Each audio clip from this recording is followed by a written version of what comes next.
Hi friend, আশা করি ভালো আছেন। তো আপনাদেরকে এমন একটা জিনিস দেখাবো এখন, যে জিনিসটা বড় কষ্টকর। সেই জিনিসটা হচ্ছে, ভাই ক্যামেরাটা নিয়ে এদিকে আসো তো। এই যে আমার গাড়িটা এখন বর্তমানে এখানে দাঁড়িয়ে আছে কারণটা হচ্ছে গিয়ে আমার গাড়িটা স্টার্ট হচ্ছে না এবং কোনো কিছু টুকাইয়া পাইতেছি না। তো মনে করেন এখন তার জন্য একটা ডাক্তার আনতে হবে। ডাক্তার না আনলে তো আর হইতো না, ঠিক হইতো না। হ্যাঁ, এখন মনে করেন যে তদ্রুপ মনে করেন আমার শরীর এখন অসুস্থ, আমি যদি ডাক্তারে যাই না তো আমার রোগ ভালো হইতো না।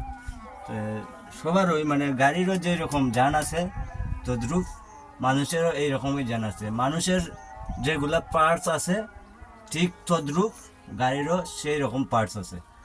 যদি আপনারা বুঝতে পারেন অবশ্যই চেষ্টা করলে বুঝতে পারবেন, আর যদি না বুঝতে পারেন তাহলে কমেন্ট করে বোঝার চেষ্টা করেন। আর যারা এখনও আমার পেজটি ফলো করেন নাই অবশ্যই ফলো ব্যাক দিয়ে আসবেন।